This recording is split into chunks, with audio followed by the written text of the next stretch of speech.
ngaha turaje nyagasani twitabira ingoma y'urukundo ku izina ry'Imana Data na Mwana na Roho Mutagatifu, amen.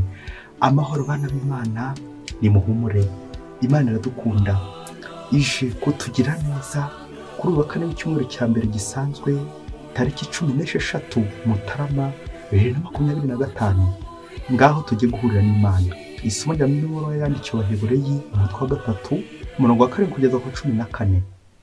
Bavandimwe, nk'uko Roho Mutagatifu abihamya ati, uyu munsi nimwumva ijwi rye ntimunangire imitima yanyu nk'igihe cy'amananiza, nk'uko byabaye ku munsi w'igeragezwa mu butayu, aho abasekuruza banyu bangerageje bashaka kunyinja, nubwo bari barabonye ibimenyetso byanjye mu myaka 40.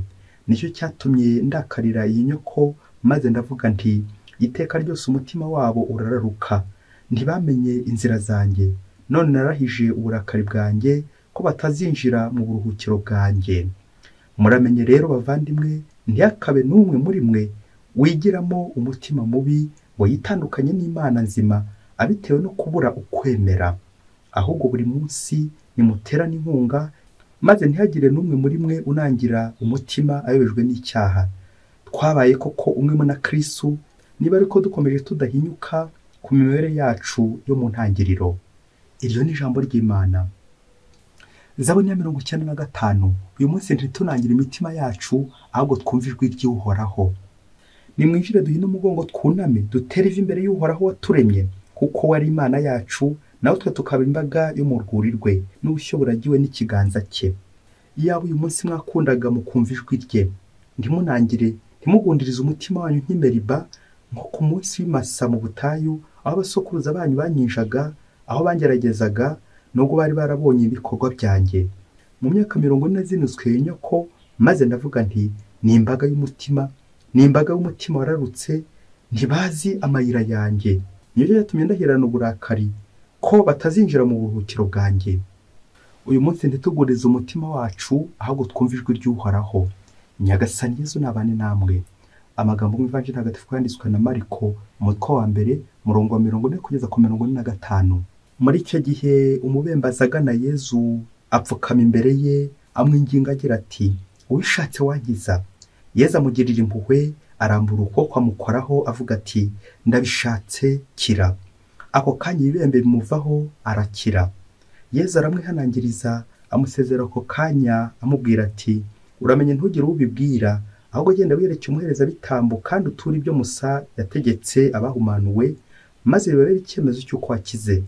We ariko ngo amare kugenda, atangira gutangaza no gukwiza hose iyo nkuru, bituma Yesu atagishoboye kwinjira mu mujyi ku mugaragaro, ahubwo yigumira ahantu hadatuwe. Akaba ariho abantu bamusanga baturutse impande zose. Iyo ni Ivanjili ntagatifu. Bayoboke b'Imana, nimugire amahoro. Nyagasani araduhamagaye, arifuza kudukiza. Aha tugeze ni kuri buri munsi. Ufungure buri munsi, ufungure buri munsi, ufungurira abandi buri munsi. Ineza y'Imana buri munsi. Nyagasana kubesheho, Nyagasana kurinde, kubera impuhwe ze. Amasomo y'ikintu byacu duteguriye arerekeza ku ngingo igira iti, kugira ibanga. Muri no minsi, ibanga ryagiye rikendera. Hari igihe ubwira umuntu ati, iryo ni ibanga, neza ahubwo agahera aho ngaho arisakaza. Amabanga yacu yagiye hinduka amabati, akabomborana kubera iki? Abenshi bagiye badohoka mu kuba ikibanga. Uzarebe umubyeyi mu bushakashatsi, uzafata ingunguru ebyiri, imwe uyishyiremo amazi, indi uyirekera aho ngaho. Hanyuma uzafata akabuye, ukubite ku ngunguru itarimo amazi, bizagenda bite? Uzumva ko iyo ngunguru itarimo amazi izarangira ibomborane, ivuze induru, urusaku. Nanone nufata ingunguru irimo amazi ukayikubita kwa kabuye, uzumva ko itavuga. Kubera iki? Nyine irafise, hari icyo ifite, irabitse. Rero burya iyo umuntu hari ibintu abitse by'agaciro, umukoraho ntavuge, umukoraho ntagire urusaku. Icyo nicyo kiranga umuntu uhetse amabati, agenda nyine abomborana umunyarusaku. Uwo nta banga agira, uwo se wamubitse ibanga ryawe. Naho umuntu ufite ibintu by'ukuri ntavuze induru, agenda byitwararitse. agenda yitwararitse yibombaritse kwitoza kubika ibanga. Hari ubwoko bubiri bw'amabanga aho twabivuze. Ibanga ribi, umuntu ashobora kuza agakubitsa ibanga ribi, ibanga ryo kwa Sekibi, akenshi rizazana kunangira ngo twabizirikanye mu isomo rya mbere. Kunangira, umutima unangiye, kugundiriza umutima, kubera ko umuntu aba yararikubikije akubwira ati uramenye nurivuga nzakwica. Hari abantu benshi babitsa amabanga yo kwa Sekibi, y'amabati nyine, yandi atabakiza, yandi atuma umutima wawe uremera, ugundiriza umutima, bityo roho y'Imana ashaka kuza kwinjira agasanga ya mabati yageze mu mutima wawe. Nirinze kuvuga amabanga kuko ayo ngayo nyine ni amabanga kwa Sekibi, ati nuvuga iki kintu nzakwica.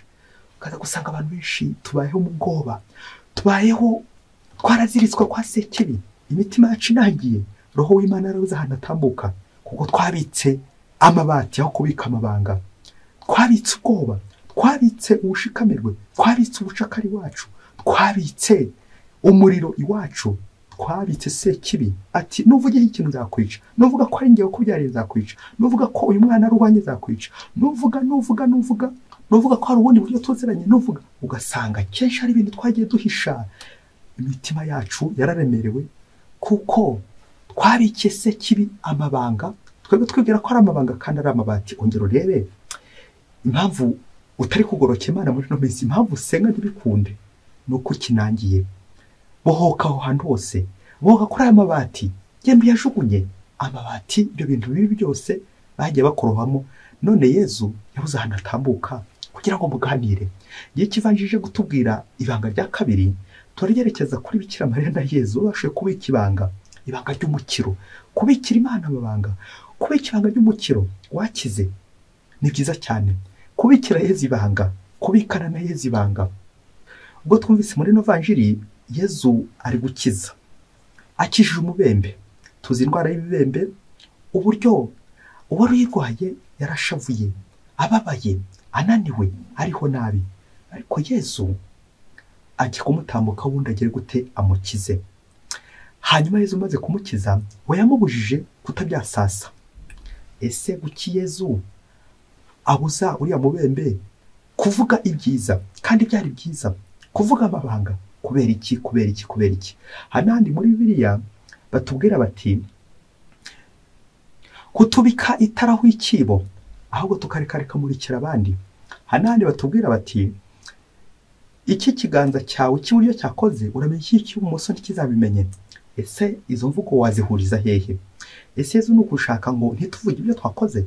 Ese no kugira ngo ibikorwa by'urukundo twakoze ntibigaragare? Oya, hari impamvu ebyiri Yezu atifuza ko twasakaza ibyo aba yatubwiye, ibyo tuba twabonye ibitangaza bye. Impamvu ya mbere nuko Imana idakunda amashyi. Imana ntikeneye amashyi yacu, Imana ntikeneye impundu twayihereza, ntikeneye gushimwa. Icyayo ni ukurangiza umurimo wawe kudukiza. Imana ntikeneye abayikomera amashyi, Imana ntikeneye ingoma amashyi, Imana ntikeneye abayogeza, ahubwo Imana ikeneye guca bugufi kugira ngo twebwe tugire agaciro. Imana ntikunda admiration, buri gihe cyayo ishaka kwicisha bugufi kugira ngo ituzamure tumererwe neza, idukize. Ngiki cy'Imana idakunda. Imana ntiyemera, ntiyirata, kuko niba mumaze Yezu uzamamaza ubwicishe bugufi bwe, ko Yezu yaje munsi akisanisha Imana kugira ngo bakize. Naho ubundi iyo uri kwamamaza gusa ibitangaza ntiwamamaze Yezu nyirabyo, birangira utamenye Yezu, birangira muri uko kuvuga gusa, ariko Yezu ntatambuki wawe, ntumubiki wawe. Icya kabiri gituma Yezu atubuza kwasasa ibyo bamaze kudukorera, ni ugushaka kutwereka uburyo Yezu anyura ku bantu kugira ngo agere ku bandi. Yezu akoresha des voies humaines, inzira za muntu, kugira ngo azamure wa muntu amuganishe mu nzira z'Imana, inzira z'ijuru. Nuko Yezu agakoresha umuherezabitambo kugira ngo numara gukira ujye kongera kwisuzumisha uburyo bw'abantu Yezu akoresha kugira ngo agere gute akiza abantu. Rero Yezu ahangaha muri Novanjiri arifuza none guturangira isakamento rya penetensiya. Yezu anyura mu basaserdoti, Yezu anyura mu baherezabitambo, Yezu anyura ku bapadiri kugira ngo agere ku bantu. Uko biri kose Yezu agira abantu agenda anyuraho kugira ngo agere ku bandi. Yezu ashobora kunyura ku mukene kugira ngo agere ku mukire, Yezu ashobora kunyura ku mukire kugira ngo agere ku mukene. Yezu ntabwo ari kiva hejuru, ntabwo ari kimanuka, ahubwo ibyo akora byose ajya nawe yifashisha kugira ngo bigende neza. Na none tutagombye gusuzugura bagenzi bacu, kuko Yezu buri gihe ari banyuramo imiyoboro y'umukiro. Buri wese rero araba umuyoboro w'umukiro wa mugenzi we. Nawe rero uze kureba niba uri umuyoboro, niba ushobora kuba umuyoboro w'umukiro wa mugenzi wawe, biragusaba iki rero? Kubeka ibanga. Iyo banga rero ni ibanga ry'umukiro, ryo kureka umukiro w'Imana ugatambuka muri wowe, kureka ineza y'Imana igatambuka muri wowe. Nta kindi bisaba, ni ukubika nyine, buryo umuntu atanga icyo afite. Niba uvuga nabi, niba ubitse nabi, n'ubundi uzavuga nabi. Niba ubitse ibinyoma, n'ubundi uzajya ubeshya. Nguko uko ugomba kwitoza kubika ibya Yezu, ndetse no kureka Yezu agakunyuraho agera ku bandi. Yezu akoresha inzira z'abantu, Yezu akoresha abantu kugira ngo agere ku bandi, kugira ngo akize abandi. Nta gusuzugura bagenzi bacu, nta gusuzugura ba muganga, nta gusuzugura abantu bose tunyuraho, ahubwo kubika ineza ya Nyagasani. Ngiryo ibanga, ni neza, ni urukundo, ni ibyiza bya Nyagasani, ni amahoro ya Nyagasani. Uyu mubembe baratubwira inzitizi Yezu ageze zo gutonya gusakaza ineza ya Nyagasani, kuko yabyashashije, kuko ntabwo yaretse abika ineza ya Nyagasani, ntabwo yaretse Yezu amubika. Ibi biratwerekeza nanone kuri penetensiya n'ukarisiya duhabwa, aho tugomba kubika Yezu iwacu kugira ngo tugende tumuha abandi. Rero iyo uhawe Yezu ugahita umujugunya kubera kwiyemera, ibyaha, ubukome, kutabika ibanga, ishyari n'ibindi byinshi cyane, bya bindi bituma twakira umukiro wa Yezu tugahita tuwujugunya, ibi byose Yezu nibyo ashaka gutubuza uno munsi, kugira ngo tugendane nawe, tubike umukiro we kandi tuwusakaze hose. Mubyeyi, uracyabika ibanga? Ninde ujya ubikira ibanga? Ese ubitsa amabanga cyangwa ubitsa amabati? Ibaze nanjye nibaze. Umunsi umwe hirya kure cyane muri Afurika, mu rugo rumwe rw'abakristo bo bari bakize, ariko bakagira ibibazo by'abanyeshyari babagendaho, ati baradukiranye. Nuko igihe kimwe kiza kugera, umugabo muri uru rugo aza kujya mu mahanga, agiye gushakisha kugira ngo azaronke ubundi agaruke, kuko hashakiraga ahandi yajya guhashakira bene wabo bagenzi be bagahita bamuraburiza, bakamugirira ishyari, ntashobore gutera imbere. Nuko ageze mu mahanga, bishoboke ko yaronse.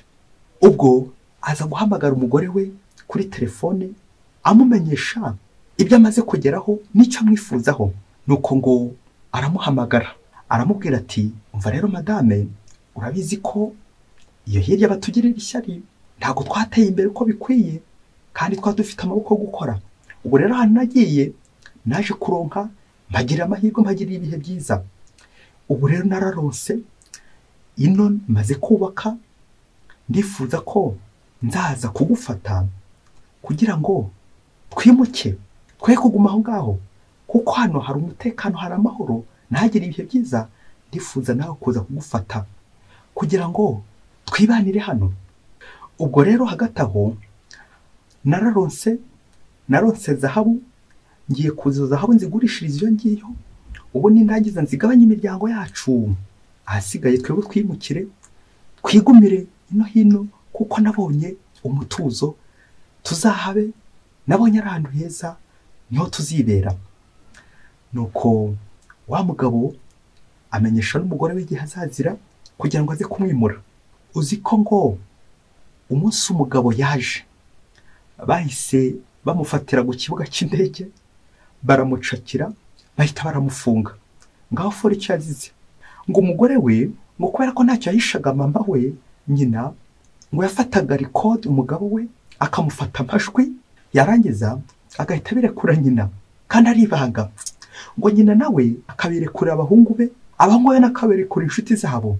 Uzi ko nyuma yuko umugabo muri uru rugo nyina amaze kuvuga rya jambo ko aza kureba umugore we, byahise babihererekanya bose, biza kurangira wa mugabo bahise bamufatira ku kibuga cy'indege, zaza aho barazitwara zose, baramucyucyura, nanone barafunzwe ari mu buroko. Kubera iki? Ivuzi ry'umugore we, nanone baracyari muri cya gihugu, umugabo arafunzwe, umugore ari kumugemurira, rwa rugo rujya mu kangaratete, rujya mu bibazo bikomeye cyane. Bazize iki? Ivuzi ry'umugore. gufata amajwi umugabo akayohereza ahandi ngo nibanga. Bayoboke b'Imana, Yezu Kristo akuzwe. Ongera urebe abantu bagiye kubitsa amabanga. Ese amabanga ni meza?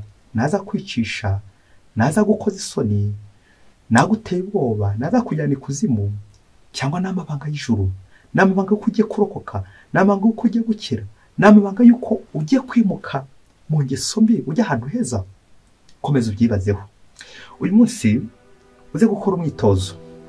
Abantu benshi dukunze kugwa muri aya makosa, mwajya kuvugana n'umuntu ukaburi kumufata amajwi, ati reka nanjye nzayerekane nk'ikimenyetso cy'ibyo twavuganye, ngaho ari mu rukiko, nk'ikimenyetso cyo kumushinja neza neza, kaza kurangira abandi bari kwishima, abandi bari kunezerwa, wowe uri gufata amafoto, uri gufata amajwi kugira ngo uzayajyane mu rukiko mu rubanza, bikaza kurangira wikozeho.